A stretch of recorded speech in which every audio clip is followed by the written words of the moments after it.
Olá, bem-vindos à nossa primeira aula da disciplina de medidas elétricas. Eu sou o professor Denis Lopes Alves e nessa nossa aula 1 nós trataremos da introdução à teoria dos erros.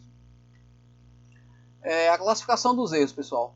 Os erros cometidos ao realizar medições quanto à causa ou origem podem ser classificados em grosseiros, sistemáticos e acidentais.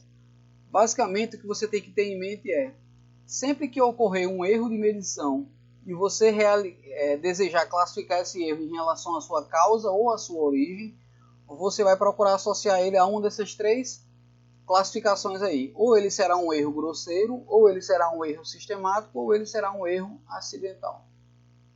A figura 1 apresentada aí, ela representa visualmente justamente isso. Os erros de medição, eles basicamente serão classificados como sendo do tipo grosseiro, sistemático ou acidental. Bom, falando agora um pouco sobre os erros grosseiros. Tratam-se dos erros de medição ocasionados por falha do operador ao interagir com o instrumento, como por exemplo a falta de atenção. O detalhe aí é o seguinte, pessoal. Esse tipo de erro, o erro do tipo grosseiro, ele, conforme está descrito aí, ele vai estar associado a uma falha do operador. De que maneira eu posso entender isso? O problema não está no instrumento, o problema está no operador, ok? Em algumas situações, esse problema relacionado à falha do operador vai estar relacionado à falta de atenção do mesmo. Por qualquer motivo, ele não estava suficientemente atento quando foi realizar a medição e essa falta de atenção dele gerou um erro. Okay? Esse erro será classificado como sendo do tipo grosseiro. São exemplos de erros grosseiros, dentre outros. Troca na posição dos algarismos, ao transcrever os resultados para o papel ou ao digitá-los em formulários eletrônicos específicos. O que é que ele está querendo dizer com isso? Na prática, o operador foi efetuar a medição foi realizada corretamente, entretanto, na hora de transcrever o valor que o instrumento apresentou para um formulário de papel, para posteriormente digitar num formulário específico, ou na hora de anotar, sei lá, diretamente no celular ou no tablet, ele anotou os algarismos numa posição indevida. Por exemplo, o instrumento apresentou o valor 17,9. Ao transcrever isso aí para o papel, ele ao invés de escrever 17,9, ele escreveu 19,7. Trocou a posição de dois algarismos. Isso pode ser considerado um erro grosseiro. Outro exemplo é a troca da posição do caractere separador de casas decimais. Por exemplo, na hora de transcrever novamente para o papel ou para o formulário eletrônico. Voltando ao exemplo, 17,9, na hora de transcrever para o papel ou para o formulário, ele ao invés de digitar ou escrever 17,9, ele escreveu 1,79. Ou seja, ele provocou um deslocamento na vírgula. E esse deslocamento na vírgula modificou totalmente o valor que foi medido. Novamente, falta de atenção do operador. Consequentemente, isso pode ser considerado um erro grosseiro, tá? Além dessas duas situações, uma terceira situação seria o seguinte: o mau funcionamento do instrumento de medição utilizado.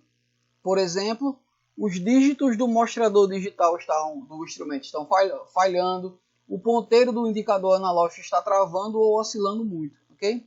A figura 2, ela procura apresentar isso para a gente. Ó. Do lado esquerdo, a medida observada pelo operador, 25,8. Já do lado direito é a medida real. Okay? Qual o problema aí? O problema é a falha em um dos segmentos do mostrador digital. Né? O operador, por desatenção, ele não verificou que aquele segmento específico estava com defeito, estava com algum tipo de mau contato, por exemplo. E aí ele acabou anotando um valor errado, um valor que não é condizente com o valor real. Novamente, por descuido do operador, né? Supondo que a causa foi só exclusivamente essa, né? Falta de atenção. Então, novamente, erro grosseiro.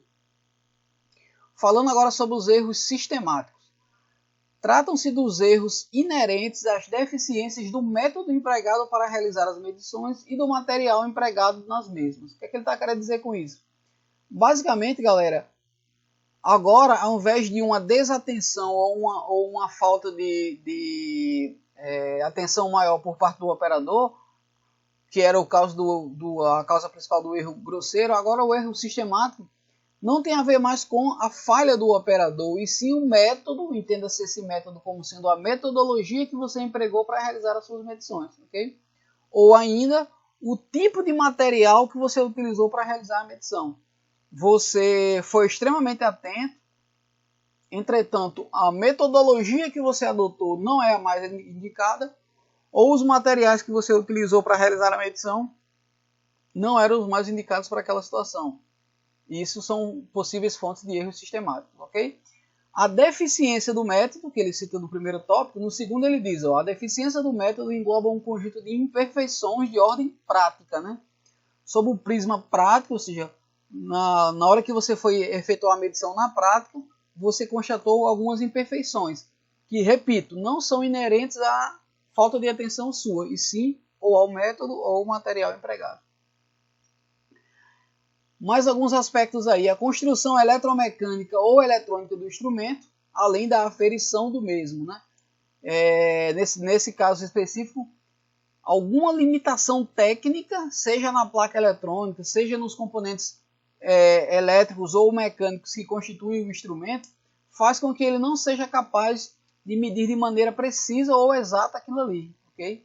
De tal maneira que a presença dessa limitação do instrumento vai provocar um erro de natureza sistemática. Além disso, a questão da aferição, né? Se o instrumento não estiver periodicamente sendo revisado e aferido, ele vai sim, ao longo do tempo, apresentar erros, que esses erros serão de natureza sistemática.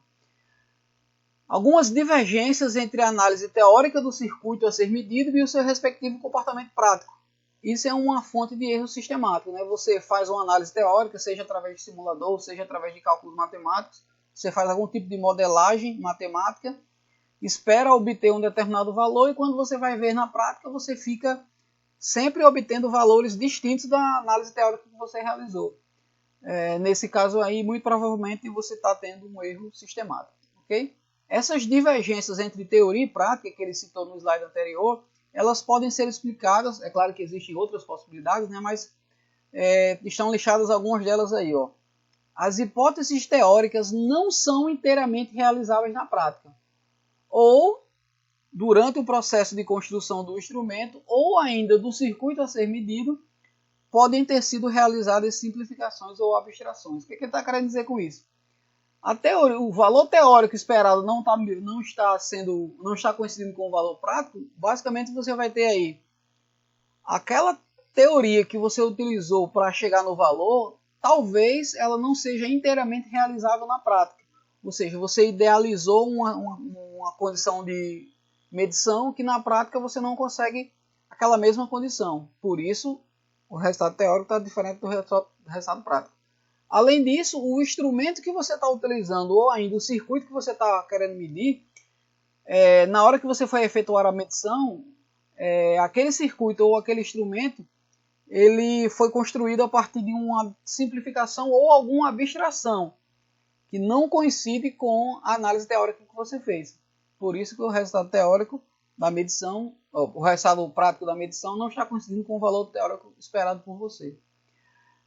O consumo de energia dos instrumentos também influencia, né, pessoal? Todo instrumento de medição, principalmente se ele for portátil, ele vai ser alimentado por pilhas e baterias. Consequentemente, será necessário verificar como é que está essa questão do alimentação do instrumento. Mas nesse caso específico aí que ele está falando, é mais no sentido dos instrumentos que utilizam a própria energia do circuito para poder efetuar a medição. Okay? Então, ao inserir o instrumento no circuito, você vai ter parte da energia do circuito sendo drenada pelo instrumento. E, consequentemente, o instrumento passará a consumir um pouco dessa energia, influenciando assim nas condições iniciais do circuito que você pretendia medir. Nesse contexto, existe um erro chamado de erro de inserção, que ele fala aí, perturbações realizadas pela inserção dos mesmos, quem são os mesmos? Os instrumentos, né? Nos circuitos.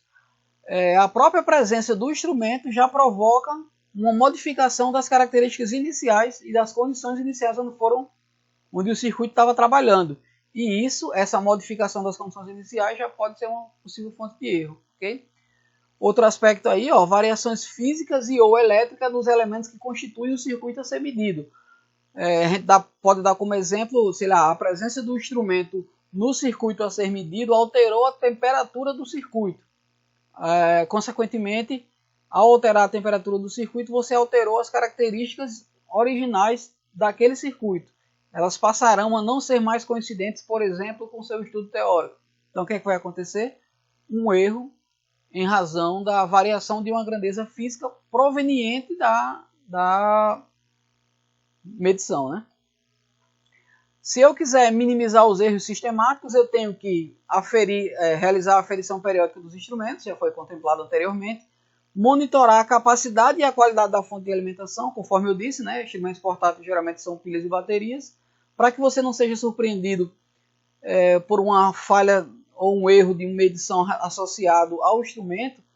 É interessante que você garanta que as pilhas e baterias sejam de boa qualidade e estejam na sua capacidade, estejam em uma capacidade que permita que o instrumento trabalhe dentro da faixa de operação prevista pelo fabricante, né?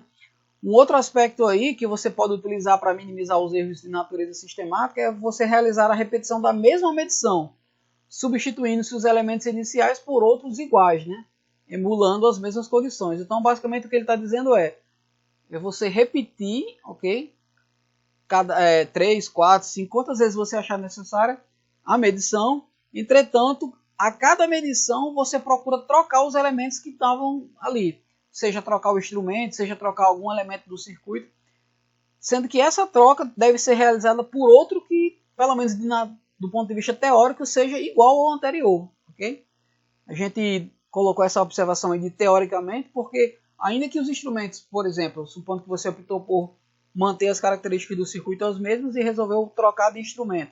Aí você trocou por outro instrumento do mesmo fabricante, mesmo modelo, mesmo lote de fabricação. Mesmo assim, não necessariamente os dois instrumentos serão iguais, né? Uma vez que pequenas falhas, coisas associadas ao processo de fabricação do instrumento, ainda que ínfimas, podem influenciar de tal modo a fazer com que um não seja exatamente igual ao outro. Okay? Então, nesse caso aí, a repetição da medição é uma forma de você tentar minimizar os erros sistemáticos. Essa história de você repetir a mesma medição pode lhe permitir fazer uma análise da seguinte maneira. Se você obtiver repetidas vezes o mesmo valor, ou seja, se você obteve valores idênticos, isso caracteriza que não está havendo erro sistemático. Todavia, se houver uma discordância entre os valores medidos, a primeira medição deu um valor, a segunda deu outro, a terceira deu outro, beleza. Então já estou vendo que é um erro de natureza, supondo que não é um erro grosseiro, né, não é falha do operador, é um erro de natureza sistemática. Então, o fato de estar ocorrendo esses diferentes valores, essa discordância entre os valores medidos, evidencia a presença do erro de natureza o quê? Sistemática, ok? E esse erro de natureza sistemática ele pode estar relacionado aos materiais como ao método empregado nas medições, ok? Os materiais, por qualquer motivo, não estão mantendo as mesmas condições durante a medição, ou o método que você está utilizando para fazer essas medições está induzindo a algum tipo de erro.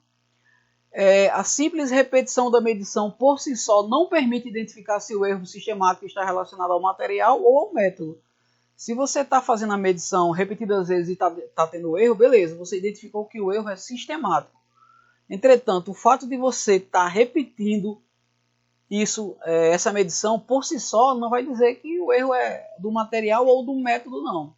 Você não tem como simplesmente repetindo a medição chegar a essa conclusão. A conclusão que você vai chegar é que está ocorrendo um erro sistemático, né? Agora, se é culpa do material ou se é culpa do método, não tem como você saber simplesmente repetindo. Você pode repetir as mesmas condições mantendo-se o mesmo operador ou trocando-se o operador do instrumento. Naquele exemplo anterior, que a gente comentou agora há pouco, você mantinha o mesmo operador e modificava os materiais ou o método de medição. Agora você está fazendo o quê? Agora você está mantendo os materiais e o método e você está trocando de operador, que é para você verificar se o problema não pode ser um erro de interpretação por parte do operador. A presença de valores distintos ao repetir as medições determina a presença de erros, sendo que algebricamente esses últimos podem ser minimizados. realizando-se uma média aritmética. O que ele está dizendo é, se você precisa daquele resultado para realizar operações matemáticas, algébricas, enfim, o ideal é que você, percebendo que está tendo um erro sistemático, colete esses dados e trabalhe com uma média aritmética entre os maiores e os menores valores de leitura obtidos, ok? Por fim, falar um pouquinho sobre os erros acidentais. Eles são associados a consequências de fatores imponderáveis, ok? São considerados erros aleatórios e são essencialmente variáveis e não susceptíveis de limitação. O que é que ele está querendo dizer com isso? Um erro acidental é aquele que você não tem como ter 100% de controle sobre ele, ou seja, você não, ainda que você se cerque de uma série de providências, uma série de cuidados, o erro acidental pode ocorrer uma vez que ele trata de um aspecto aleatório ou imponderável, né? A divergência entre os resultados obtidos em medições nas quais são mantidas as mesmas condições é devido a um fator incontrolável, né? Como a gente estava dizendo, que é o chamado fator sorte. Por exemplo, ele coloca aí, ó, você estava realizando uma determinada medição e após repetidas utilizações do instrumento para realizar essa medição, em uma das medições, sei lá, na quarta, na quinta, enfim, na repetição que você estava realizando, você teve a indicação no display do instrumento, por exemplo, que a bateria do mesmo estava descarregando. Então, estava tudo ok, você estava realizando as medições, aparentemente estava tudo certo, entretanto, o instrumento começou a aparecer a indicação de bateria descarregada. Você não tinha como prover aquilo ali, ok? É um fator que é incontrolável. Consequentemente, isso já vai gerar uma certa incerteza em cima da medição que você fez, né? Será que os valores que eu medi estão verdadeiramente corretos ou coerentes, visto que a bateria não estava corretamente carregada, por exemplo? Então, o erro acidental nesse caso é no sentido de que a bateria achou de descarregar justamente na hora, de começar a descarregar justamente na hora que você estava realizando uma das repetições para saber se o erro era sistemático ou não, por exemplo, ok? É isso, então essas definições que a gente apresentou para vocês, elas foram principalmente retiradas dessa fonte aí, tá? Fundamentos de Medidas Elétricas, do autor Solon de Medeiros Filhos. Então, até a próxima oportunidade.